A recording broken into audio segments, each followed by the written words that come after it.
कि गेलवे से की थेता बुर्स झंझो सिमरप तेन सुमनेस इलवा में पर तब तू हंस लब ले मिदा बेबर छास। तो इस यही कहा जा रहा है कि इस प्रकार दृढ़ता से बोधचित करने के बाद उस बोधसत्व को अपनी शिक्षा के प्रतिकूल आचरण से दूर रहना चाहिए। आचरण से दूर रहने के लिए सदा सावधानी के साथ प्रयत्न करना चाहिए। तो हम लोग जो बोधसत्व हैं, बोधचित्त को उन्होंने उत्पन्न किया है, उत्पन्न करने के बाद क्या कह रहे हैं कि सावधानी पूर्वक, कि जितनी सावधानी हो सके उस सावधानी पूर्वक हमको प्रयास करना है। इस प्रकार बुद्ध पुत्र को, तो बुद्ध पुत्र हम लोग चर्चा कर रहे थे कि बुद्ध पुत्र को, तो किसको, जो बोधसत्व है, दृढ़ता से बोधचित्त ग्रहण कर, अभी तक जो बोधचित्त को ग्रहण किया बहुत ही दृढ़ता के साथ, मजबूती के साथ। ऐसा नहीं है कि आज हमने बोधचित्त को ग्रहण कर दिया और कल उसको हम छोड़ दें, ऐसा नहीं करके बहुत ही मजबूती के साथ, तो मजबूती के साथ उसको हमको लेकर के चलना है, सावधान होकर के, कि और वो भी कैसे होकर के, सावधान। तो यहाँ जो अप्रमाद कहा जा रहा है, तो अप्रमाद मतलब सावधान होकर के। तो बोधचित्त को बहुत ही सावधानी के साथ ग्रहण करके यत्न करना चाहिए, मतलब प्रयास करना चाहिए कि जो भी शिक्षा है, जो भी भगवान बुद्ध के उपदेश हैं, उसके मैं अनुकूल नहीं चलूँगा, मतलब उसके विपरीत में जो है कि आचरण नहीं करूँगा। तो बोधसत्वों का आचरण तो निश्चित रूप से यही होता है कि परहित कार्य करना, दूसरों का हित करने के लिए प्रयास करना, उसी में लगे रहना। अगर उसमें न लग करके फिर स्वयं हित के लिए, अपने लाभ के लिए अगर कोशिश करने लगें, तो वो शिक्षा के प्रतिकूल होता है। जो हमारे जो भी शिक्षाएं हैं, एक ही नहीं है, बहुत सारी बोधसत्वों की शिक्षाएं होती हैं। जैसे कि हम लोग अगर देखें तो जो 5 शील हम लोगों के हैं, उपासकों के 8 शील हैं, कभी कभी 8 शील भी लेते हैं। तो उन जो शिक्षाएं हैं उसके प्रति हम प्रतिकूल नहीं जाएंगे। पानातिपाता वेरमणि मतलब प्राणी की हत्या नहीं करूँगा, ये हमारी शिक्षा है। उसके विपरीत अगर हम हत्या करने को प्रारंभ कर देंगे तो वो क्या हो जाएगी, प्रतिकूल हो जाएगी। उसको हमको नहीं करना है, चोरी हमको नहीं करना है, व्यभिचार नहीं करना, झूठ नहीं बोलना, और फिर दारू शराब इत्यादि नहीं पीना। तो ये क्या हो गए, ये शिक्षा है, इनको नहीं करना। लेकिन अगर इसके विपरीत जाकर के अगर हम करेंगे तो वो क्या होगा, शिक्षा के प्रतिकूल हो जाएगी। उसको हमको आचरण में नहीं डालना है, उससे दूर रहना है। और जब भी ये चीज़ें हमारे साथ जब घटित होती हैं कि 5 शील का भी पालन हम करके देखें या कर रहे होते हैं, तो पानातिपाता वेरमणि को अगर देख लें तो ये कब होता है, जब हम बहुत ज़्यादा एक प्रकार से जागरूक नहीं होंगे, सावधान नहीं होंगे, जिम्मेदारी नहीं उठाएंगे, एक प्रकार से अपने मद में होंगे, नशे में होंगे, मतलब किसके नशे में, तृष्णा के नशे में, तो निश्चित रूप से हत्या करते हैं। आप वहाँ देख लीजिए कि प्रमाद को, ये सब किसकी वजह से हो रहा है, प्रमाद की वजह से, सावधानी न होने की वजह से। चोरी भी अगर करेंगे तो उसको, वो भी जो है एक प्रकार से प्रमाद की वजह से, व्यभिचार भी प्रमाद की वजह से। कहते हैं नशा, तो नशा जो है हमारे, प्रमादी जब कोई व्यक्ति होता है तो वो क्या करता है, आदमी को अंधा कर देता है, हमारी बुद्धि को एक प्रकार से नष्ट कर देता है। तो 5 शील का तो कहना ही क्या, आसानी से तोड़े जा सकते हैं। 10 शील या फिर जो भिक्षुओं के 227 शील, भिक्षुणियों के अलग अलग 311 कहीं कहे जाते हैं, तो उनको कितना आसानी से तोड़ा जा सकता है अगर हम प्रमादी होंगे तो ये बुद्ध ने सबके लिए कहा, ऐसा नहीं कि केवल बोधसत्वों के लिए। जो भी धर्म में है, जो भी उसमें लग रहा है, तो निश्चित रूप से तोड़े जा सकते हैं। थोड़ा सा अगर कोई हमको लोभ लालच दे कि आप जो है ऐसा करिए तो मैं आपके बदले इतना दूंगा, तो कितना आसानी से तोड़े जा सकते हैं। तोड़ते हैं, समाज में हम देखें, एक प्रकार से नशे की वजह से। नशे मतलब मेंटली नशा, कोई दारू वाला नशा नहीं है। जो हमारा मानसिक नशा है, वो कोई भी दारू उससे तो बहुत ज़्यादा खतरनाक होता है कि हम अपने मद में, कहते हैं ना, मदमस्त होकर के, अविद्या में जो है मग्न होकर के हम कोई भी कर्म कर लेते हैं। तो ऐसा हमको बिल्कुल भी नहीं करना है। जो बुद्ध पुत्र हैं, बुद्ध पुत्र बनने के कगार पर हैं, उस रास्ते पर अगर चल रहे हैं, तो निश्चित रूप से बुद्ध की जो शिक्षाएं हैं उसके प्रतिकूल कार्य नहीं करना हमको, इसमें कहा गया। फिर जिसका सहसा आरंभ हुआ हो, जिस पर सम्यक विचार न हुआ हो, उस कार्य के करने या न करने का विकल्प उचित है, भले ही उसके लिए उसके करने की प्रतिज्ञा कर ली गई हो। अब देखिए यहाँ पर क्या कह रहे हैं कि कुछ जो हम लोगों के सामाजिक न करके दैनिक जीवन में जो कार्य होते हैं कि भपचोल चंपा खांगी पास कांसी लेपर माता पास देनी थामचे छे क्यों आणि छा हम तक से तक पे रिक। ऐसा कोई कार्य जिसका बिना सम्यक विचार किए आरंभ कर चुके हों या करने की प्रतिज्ञा कर लिए हों, तो भी उस कार्य के निरंतर करने या न करने का पुनर्विचार होना उचित है। ये कह रहे हैं कि लौकिक कार्यों से संबंधित है श्लोक में, कि जो हम लोग लौकिक कार्य कर रहे हैं, कि जिसको भी हम लोग प्रारंभ कर लेते हैं, होता क्या है कि हम बहुत सारे कार्यों को लौकिक रूप से या अपने जीवन में देखें बहुत सारी चीज़ों को हम लोग प्रारंभ कर लेते हैं, अचानक प्रारंभ कर लेते हैं। सहसा मतलब अचानक से प्रारंभ कर लेते हैं। मान लीजिए कि हम लोगों का अभी तक तो कोई प्लानिंग नहीं है, कहीं जाना कि नहीं जाना, अचानक से आ जाए फ़ोन दोस्त का, अरे वहाँ चलना यार, तो हम लोग अचानक प्रारंभ कर लेते हैं, तो एकदम दौड़ पड़ते हैं उसके लिए। और जिस पर सम्यक विचार न हुआ, मतलब कभी चर्चा ही नहीं हुई होता है ना ऐसे अभी तक कोई बातचीत नहीं हुई, एक प्रकार से प्लानिंग नहीं हुई, और अचानक से फ़ोन आया, अरे यार वहाँ पर तमाशा हो रहा है, चलो देखने चलते हैं, तो फटाफट चल देते हैं हम लोग, है ना, वहाँ पर ये हो रहा है वो, चलो वहाँ मज़ा आएगा जा करके।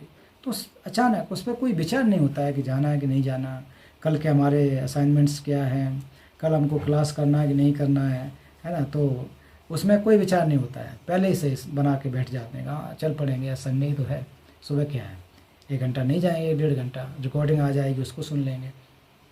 तो ये क्या होता है, सहसा मतलब कोई विचार सम्यक तरीके से विचार नहीं उस पर किया जाता है, ये होता है सम्यक कोई विचार नहीं होता है, और हम लोग एकदम चलने के लिए तैयार हो जाते हैं। तो उस कार्य के करने या न करने का विकल्प उचित है। तो ऐसे अगर कार्य हैं तो मतलब अचानक मान ली बन गया, तो फिर आप तैयार हो गए, फिर बाद में अगर कह दिया कि नहीं यार मन नहीं आ पाऊँगा, वो क्या है ना, ये आज थोड़ा काम है, तो ठीक है, आप जाओ न जाओ, वो विकल्प है, उचित है। अचानक आप तोड़ भी सकते हो कार्य उस बाधा को, कोई दिक्कत नहीं है, क्योंकि आपको सहसा ये प्रारंभ हुआ, अचानक प्रारंभ हुआ, तो उसके पीछे और भी जो कार्य थे उसको ध्यान में रख के न रखते हुए, तो हम लोग कभी कभी ऐसा कर लेते हैं। तो फिर जब करने की नौबत आए, उसको न जाओ, किसी के साथ न करो, तो कोई उसमें दिक्कत नहीं होता है, उसमें विचार करना जो है विकल्प उचित होता है, आप विचार कर सकते हो, भले ही उसके करने की प्रतिज्ञा कर ली हो। कभी कभी ये होता है कि हाँ चलेंगे ही चलेंगे, शाम को होता है ना कि चलो यार आज तो क्लब में चलना है शाम को, है ना, वहाँ नाइट क्लब में, तो प्रतिज्ञा कर लेते सप्ताह भर पहले ही कि वहाँ चलना है। ये सब लौकिक कार्य को देखो, तो प्रतिज्ञा कर लेते हैं कि फलाने तारीख को सुबह ही सुबह जाना है ना, संडे को सुबह 7:30 बजे जाना है। फिर अचानक क्या होता है मन में, नहीं संडे को क्लास भी है और ऐसे, तो अचानक उस चीज़ को क्या करते हैं हम लोग तोड़ देते हैं। तो उस प्रतिज्ञा कर लो, फिर भी अगर उसको तोड़ देते हो तो कोई बुराई नहीं है। क्यों? कुशल कर्म की तरफ जाने के लिए आप प्रयास कर रहे हैं। अचानक मन में आता है कि नहीं संडे को 7:30 बजे तो हमारा क्लास होता है, या दिन में उसके अलावा भी हमारा कुछ ऐसा धार्मिक अनुष्ठान है, परिवार के साथ कार्य करने हैं, सप्ताह में 1 ही दिन तो मिलता है, थोड़ा ध्यान लगाना हमको, तो उसमें क्या होता है कोई बुराई नहीं, उसमें हम विचार कर सकते हैं। ये कौन से लौकिक कार्यों के संबंधित है जो हम लोग इस भव चक्र में लौकिक रूप से करते हैं, उसमें विचार किया जा सकता है, उसमें कोई बुराई नहीं है, कोई बुराई नहीं होती है। अक्सर होता है, करते रहते हैं हम लोग, फिर कोई फ़र्क नहीं पड़ता, ज़्यादा दोस्त थोड़ा बुरा मानेगा और क्या, अगले दिन फिर उसको कहीं ले जाएंगे, ठीक हो जाता है। लेकिन यहाँ पर क्या हो रहा है कि पर अब अगले पर क्या ध्यान देना है। फिर अगला श्लोक में क्या कह रहे हैं, संगे नमतंग देही शेष, मतलब आगे देखिए, सेरब छेम्बो खां तक सिंह दांगी की क्या तक पास देला सोल दो चिसिकियोस। परंतु इसमें देखो, पर जिस पर बुद्ध और उनके महाबुद्धिमान पुत्र विचार कर चुके हैं, उसमें मैं भरसक विलंब क्यों करूं। परंतु बोध चित्त के विषय में यह उचित नहीं होगा। इस टीका में क्या कह रहे हैं, नहीं होगा, क्योंकि समस्त बुद्धों तथा बुद्ध पुत्रों की अद्वितीय प्रज्ञा के द्वारा परीक्षण हो चुका है और स्वयं भी सूक्ष्मता से विचार करके प्रतिज्ञा कर चुके हैं, तो कदाचित इसे त्याग नहीं सकते हैं।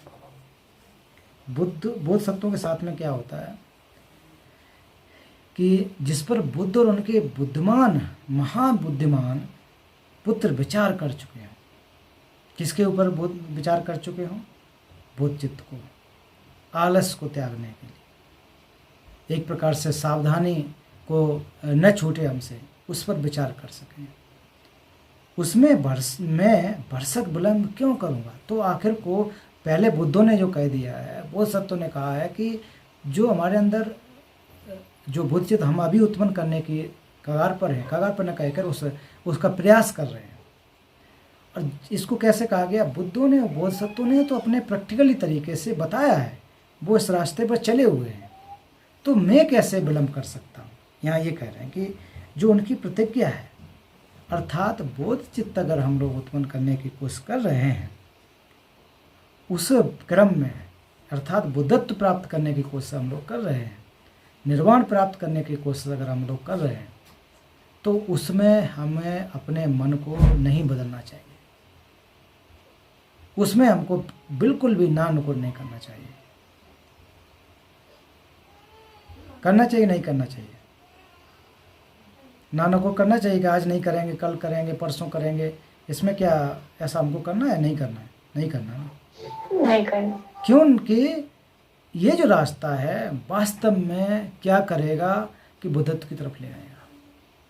बाकी का जो लौकिक रूप से वो क्या है, बार बार ऐसा होता रहेगा, बार बार होता रहेगा। वो कितने बार ऐसा हुआ है, कितने बार हम लोग कहाँ कहाँ गिरे पड़े, कहाँ कहाँ इस जीवन में रहे। लेकिन बोध चित्त को उत्पाद करूँगा ऐसी प्रतिज्ञा अगर कर ले, तो उसमें हमें विलंब नहीं करना है, आलस नहीं करना है, उसको बिल्कुल भी नहीं त्यागना। उसमें मैं भरसक विलंब क्यों करूं? मतलब ज़्यादा विलंब मैं क्यों करूं? विलंब तो नहीं कर सकता हूँ, कोशिश नहीं करता हूँ, अर्थात अभी से जो है उसमें मैं लग जाऊंगा, अभी से पूरा प्रयास करूंगा।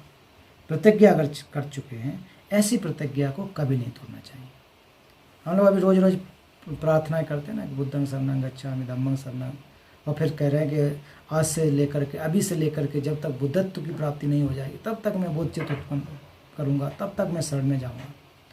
अब भाई ऐसा तो नहीं है कि केवल संडे शरण में जाना है और बाकी के मंडे से लेकर सैटरडे तक हमको नहीं जाना है, क्योंकि वो क्लास नहीं है, वो क्लास की बातें हैं, तो इसलिए संडे को चले जाते हैं, सुबह सुबह किया जाता है।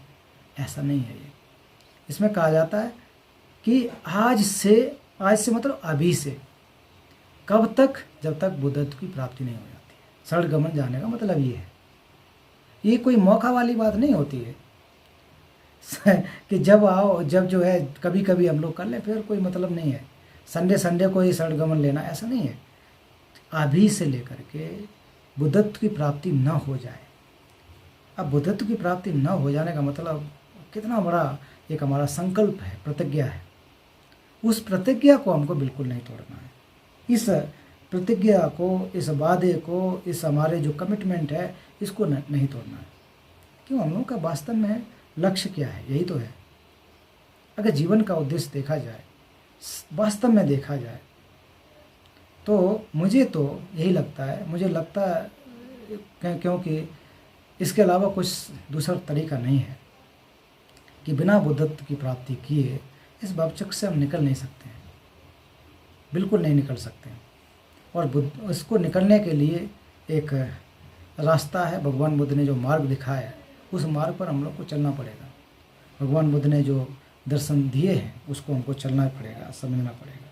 तो इसलिए हमको जानना चाहिए कि जो प्रतिज्ञा हमने कर ली है कि उस पर मैं बिल्कुल भी जो है कि देरी नहीं कर सकता, इस प्रकार की भावना मन में होनी चाहिए।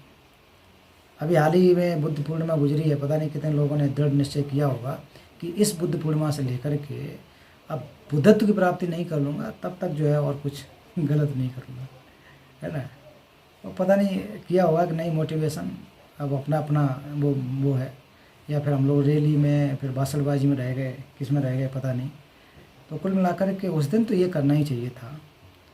हम लोगों ने भी प्रयास किया था कि तब तक मैं जाऊंगा, तब तक मैं प्रयास करूंगा। तो हम लोग अपने जीवन काल को देखें, उसमें नापें कि समय गुजर चुका, हमने उसमें कुछ नहीं कर पाया, जो अभी है वो भी चला जा रहा है, तो हमने कितना सीखने की कोशिश की, कितना हम नज़दीक पहुंच पाए।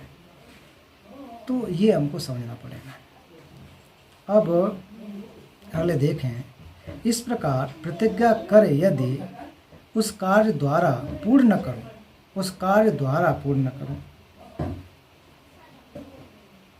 उस कार्य को होगा, उस कार्य द्वारा पूर्ण न करूं, तो इन सब प्राणियों को धोखा देकर मेरी क्या गति होगी। अब इसमें देखिए कि क्या कह रहे हैं कि बोधसत्व, इसमें कहा जा रहा है कि इस प्रकार प्रतिज्ञा कर, किस चीज़ की प्रतिज्ञा की, कि मैं अभी से जो है किसी भी प्रकार का आलस नहीं करूँगा, तो किसी भी प्रकार का आलस नहीं करूँगा, ये मैंने प्रतिज्ञा कर ली, बोधचित्त उत्पन्न कर लिया। बोधचित्त उत्पन्न, चलो ठीक है, बोधसत्व जो है उन्होंने कर लिया। अगर बोधसत्व नहीं है, वो जो प्रयास कर रहे हैं, हम सभी लोग जो बिल्कुल पृथक जन हैं, बिल्कुल भी सामान्य हैं, जो अब अज्ञानता से भरे हैं, तो एक बार हमने अगर प्रतिज्ञा कर ली है कि आज से मैं जब तक बुद्धत्व की प्राप्ति नहीं कर लूँगा तब तक मैं कभी भी धर्म का अभ्यास करना नहीं छोड़ूंगा। तो अगर ऐसा प्रतिज्ञा कर लिया, उस कार्य को पूर्ण न करूं, तो अगर हमको उसको पूरा नहीं करना है, अगर पूरा नहीं करते हैं, तो इन सब प्राणियों को धोखा देकर मेरी क्या गति होगी, सोचिए। अगर हमने कमिटमेंट कर लिया, सामान्य रूप से देखें कि मैं आपको बचाऊंगा, कोई बहुत बड़ी मुसीबत हो और उसमें आपने कह दिया कि मैं बचाऊंगा, मैं आपको जो है देखभाल करूंगा, फिर आप देखभाल न करो, तो क्या हालत होगी। बेचारे तो परेशान हो जाएंगे, मर जाएंगे, मृत्यु को प्राप्त हो जाएंगे, क्योंकि आपने जिम्मेदारी ली है, हमने जिम्मेदारी ली। फॉर एग्जाम्पल, घर में परिवार के लोग हैं, अगर हम मुखिया हैं, सबका भरण पोषण कर रहे हैं, जिम्मेदारी ली है कि मैं इनका सबका भरण पोषण करूँगा, और उस जिम्मेदारी को न निभाएं, उनके लिए भोजन की व्यवस्था न करें, पानी की व्यवस्था न करें, आवास की न करें, तो क्या होगा फिर, कितना ज़्यादा नुकसान होगा अन्य जीवधारियों का जो हमारे ऊपर डिपेंड है।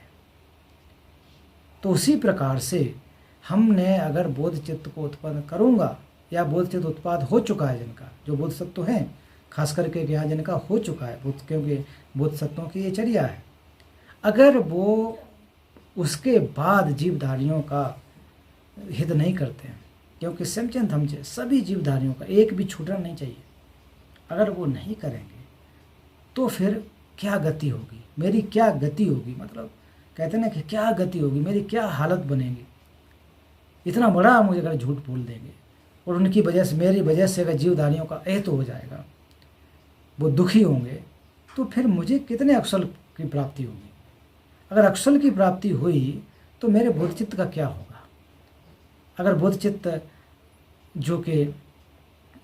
जो है उसमें कितनी गिरावट आ सकती है इस प्रकार से, या उत्पाद जो हम लोग करने की कोशिश कर रहे हैं वो न कर पाए, अकुशल कर्म अगर हम लोग कर लेते हैं, तो जाकर के हमको कहाँ जन्म लेना पड़ेगा, किस योनि में जन्म लेना पड़ेगा। तो इस प्रकार का कह रहे हैं कि फिर हमारी क्या गति होगी, धोखा देना। तो ऐसा हमको नहीं करना चाहिए, कभी भी धोखा नहीं देना चाहिए। तो फिर अगर जो हमारा पतन है, अगर निम्न योनि में होगा, अगर मान लीजिए नरक प्रेत इत्यादि में अगर हमारा जन्म हो गया, तो क्या गति होगी, सोचिए। अभी हम लोग मनुष्य हैं, मनुष्य होने के नाते अगर हमारा जन्म मान लीजिए इसमें जाकर के जो स्ट्रीट डॉग के रूप में अगर हो जाए, या जंगल में रहने वाले बहुत सारे जीवधारी हैं उसमें होगा, तो क्या हम कर सकते हैं, सोचिए क्या कर सकते हैं। बहुत कुछ नहीं कर पाएंगे, हमेशा खतरा होगा कि कब हमारी मृत्यु कर दे कोई, कब हमारी हत्या कर दे, कब हमारे ऊपर गर्म पानी डाल दे, गर्म तेल डाल दे, कब जो है नुकीले हथियार से वो क्या कहते हैं आक्रमण कर दे। तो क्या गति हो सकती है, सोचिए। हम लोग सोच सकते हैं जो अपने आसपास के जानवरों को देखते हैं। मान लीजिए घर में चूहे में के रूप में जन्म अगर हो गया, तो देखो चूहा आते ही हम लोग क्या क्या कोशिश करते हैं, उसको मारने के लिए तरह तरह के जहर लेके आते हैं, पिंजड़ा लेकर के आते हैं, बिल्ली छोड़ते हैं। तो क्या गति होगी हमारी। या फिर बिच्छू के रूप में हो जाए, या फिर सांप के रूप में आ जाए, तो फिर देखो कैसे लाठी डंडे लेकर के पीछे पड़ जाते हैं। जंगली जानवर के जो होते हैं कुछ क्या जो भी है, उनको अगर गांव देहात में देखो कैसे पीछे पड़ जाते हैं। इवन मैंने देखा कि जो शिकारी लोग हैं शेर को मारने के लिए, हिरण को मारने के लिए कैसे पीछे पड़ते हैं, क्या क्या तरीका अपनाते हैं। जाल बिछाते हैं, उनको धोखा देने का कोशिश करते हैं, फिर लेने के बाद, मारने के बाद फिर क्या गति होती है। देखो किस प्रकार से उनकी जिंदा ही खाल जो खींच ली जाती है उस छोटे से खरगोश या उसको कबूतर इत्यादि को जिंदा। दूर तो छोड़ दीजिए, अभी जो आप पोल्ट्री फार्म में देखें जहाँ चिकन वगैरह कटते हैं, वहाँ देखो सीधा लेकर के, हाँ ये चाहिए, जा कर के फटाफट दे कर के गर्दन काट के, देखिए आप, बाप रे कितना खतरनाक दिखता है। फड़फड़ाते हुए ड्रम में डाल देते हैं। क्या गति होगी सोचो, ये हम अपने ऊपर लेके आए, क्या गति हुई। और ये कितनी गति हो चुकी है हम लोगों की, ऐसा नहीं है, लेकिन ये मानव जीवन प्राप्त हुआ है, कितना अमूल्य है, बहुमूल्य है। और इसमें हम लोग प्रमाद में लगाए पड़े हैं, आलस में लगाए पड़े हैं। तो आसपास देख सकते हैं ना, क्योंकि कितने जो भी क्या गति होती है मनुष्य, मतलब जीवधारी की, मनुष्य के अलावा। उसमें तो कोई रिपोर्ट लिखाया नहीं जाता कि भाई देखो उसने जो है मुर्गी को काट दिया, कोई रिपोर्ट कहीं लिखता है आजकल। लेकिन मनुष्य को अगर कर दिया तो पूरा कैसे केस चला, कैसे काटा, क्या हथियार था, करते जेल में इतने साल तक जाना है ना। तो कुछ तो खासियत है। तो बड़ा अजीब लगता है कि जो मतलब सॉरी मैं अगर आप लोग किसी को थोड़ा हर्ट कर रहा हूँ, जो मीट खाने वाले भी हैं, उसमें जाकर के फिर ऐसा काटो, अब ये लेग पीस चाहिए, अरे ये तुमने गलत काट दिया, इसको ऐसा काटना था। उसमें भी टुकड़े के टुकड़े, पता नहीं क्या क्या जो होता है कि ये अच्छा होता है, ये ऐसा होने से होता है, पता नहीं। उसमें भी देखो चॉइस है, मतलब मारने के बाद भी चॉइस उसको लेकर के। तो क्या अगर सोचो, अगर इसमें तो वाकई एक प्रकार से डर पैदा होता है, होना चाहिए। अगर हम लोग धार्मिक व्यक्ति हैं, हम लोग धार्मिक व्यक्ति हैं और रोज़ प्रार्थना कर रहे हैं कि समझन तमचे देवादा सभ्य सत्ता सुखी हों, तो और फिर शाम को जा कर के लाइन में लग कर के भाई तुम ये हमको दे दो, तो आई थिंक सुबह प्रार्थना की, शाम को जाकर उसको ब्रेक कर दिया तो लाभ नहीं हुआ इससे। अब उससे निश्चित रूप से उसके अकुशल कर्म तो हमने जमा किए हैं, जन्म तो उसके पुण्य जो अकुशल कर्म तो हमको प्राप्त होंगे ही। अकुशल कर्म होंगे तो उसी प्रकार से हमारी गति होगी। अगर ये तो जानवर की बात कर ले, प्रेत के बारे में देख लो, जो 6 लोक के जीवधारी हैं, 6 लोक के जीवधारियों में जाकर के भी क्या गति होती है, किस तरह से स्थिति बनती है। उनको ना तो पीने का पानी है ना, और ना तो एक प्रकार से कोई व्यवस्था है। तो बाकी डरावना है ये जो है ना भवचक्र। तो जब तक हमारे अंदर भवचक्र के जो डर है ना वो नहीं आएंगे, मैं ये नहीं कह रहा हूँ कि आपको जो भवचक्र से डरा रहा होगा इस तरह से, ऐसा रियलिटी ना जो हम लोग अपने जीवन में देख पा रहे हैं, डराना नहीं है। देख लीजिए अपने आसपास, हम लोग देख सकते हैं। तो उस तरह से अगर हम देखेंगे और अभ्यास करेंगे तब जाकर के वास्तव में थोड़ा बहुत लगेगा कि हम जो कि धार्मिक हैं, थोड़ा सा हम स्पिरिचुअल हैं। अब इन सब से कोई मतलब नहीं है, हमें तो बस ये तो प्रार्थनाएं हैं पूर्व के लोगों ने कही हैं, तो क्या करना हमको। बुद्ध का मन भी तो विचलित हुआ ना उनका, जो सिद्धार्थ गौतम का, उन्होंने मृत व्यक्ति को देखा तो उससे इतना विचलित हो गया कि घर परिवार छोड़ करके कि मुझे जो है लोगों के हित करना। अरे यार ये दुर्दशा होती है, बुढ़ापा आने के बाद ऐसा होगा, हमारा भी यही होगा। तो ऐसा ही भवचक्र में हम कब तक आते रहेंगे, क्यों नहीं हमें को निकलने की कोशिश करें। तो हम लोग को भी उसी प्रकार से एक आइडियल के रूप में देखते हुए उस प्रकार से प्रयास करना है।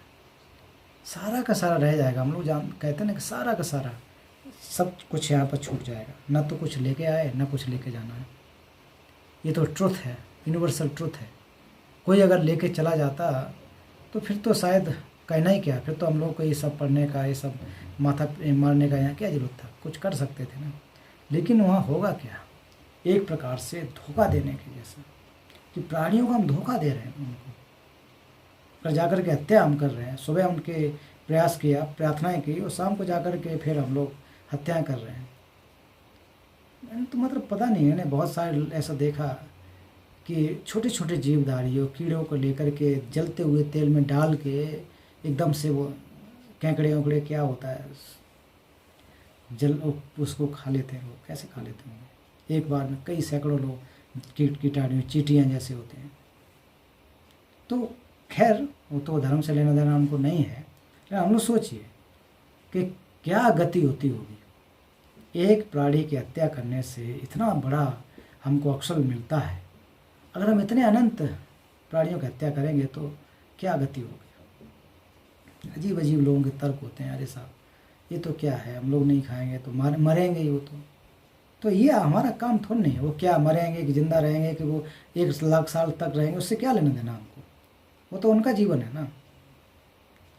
तो हम लोग का ये मिथ्या है, सिर्फ एक लालसा की वजह से, एक वासना की वजह से, तृष्णा की वजह से इस प्रकार के हम लोग कर्म करते हैं।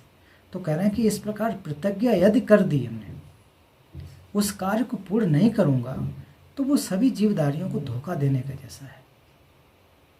तो हम लोग अगर सुबह से लेकर के बुद्ध और बुद्ध सत्व गुरु के समक्ष जा कर के बड़ा बढ़िया से सड़ंगमन जा रहे हैं, फिर नहीं कर रहे हैं, तो उनको धोखा देना है, खुद को धोखा देना। उनको अच्छा छोड़ दिए, उनको लेना देना नहीं है, खुद को धोखा देना मुख्य बात तो, कि हमने जो है अपनी प्रतिज्ञा करके उसको नहीं रखा। तो फिर मेरी गति क्या होगी, मेरा जो है कहाँ पर जाना पड़ेगा। तो ये जो नरक इत्यादि में जब जाते हैं, उसकी हमको जो दुर्दशा है, जो दुख है, उसको समझना चाहिए। नरक प्रेत ये सब भूल जाइए। हम अपने जानवर लोग को भी देखें, उसमें कितनी ज़्यादा दुर्गति है, जैसा कि मैं अभी कह रहा हूँ, कितने बुरे हाल हैं। और मनुष्य में भी आने के बाद भी कितने लोग हैं जो दुर्गति है अपने जीवन को कर रहे हैं। मैंने बहुत सारे देखे मैकलोडगंज में कि जो दारू पी के बेचारे पड़े हैं, कहीं भी पड़े हैं, कैसे कैसे जी रहे हैं। तो उस पैसे को मांग करके लोग दे के शाम को ठेके पे जा करके फिर जाकर के उपयोग करके फिर इधर उधर पड़े रहना, तो वो क्या है, दुर्गति तो है। अपने जीवन को जो कहते हैं ना कि प्रेशियस ह्यूमन लाइफ, तो हमने प्रेशियस ह्यूमन लाइफ को क्या कर दिया, इस जीवन को हमने कहाँ से कहाँ कर दिया। कितना हम लोग प्रयास करते हैं सुबह से लेकर शाम तक इस शरीर को ठीक करने के लिए, मतलब अलग अलग तरीके के भोजन प्रयास कर रहे हैं, अलग अलग तरीके से जो हम लोग लेप लगा रहे हैं अपने सर पर, है ना, सुंदर दिखने के लिए, बुढ़ापा ना आने के लिए। लेकिन संभव नहीं है। आजकल तो क्रीम भी आ रही ना, क्यों से एंटी रिंकल्स ना, बुढ़ापा नहीं आएगा बोल रहा है। अरे कैसे बेवकूफ़ बना रहे हैं हम लोगों को, हम लोग बन रहे हैं आराम से। इससे मतलब बिल्कुल ट्रुथ नहीं है ये बात। तो हम लोग कैसे छलावे में आ रहे हैं ना कि मतलब रिंकल्स नहीं आएंगे ये क्रीम लगाने से। पता नहीं, मैं तो लगाता नहीं हूँ और ना ही मैं ज़्यादा वो वैसा हूँ, तब भी हमारे तो अभी तो नहीं आए, बाद में आ जाएंगे। लेकिन नैसर्गिक है, ये तो प्राकृतिक है, ये तो नेचुरल बात है, अनित्य है।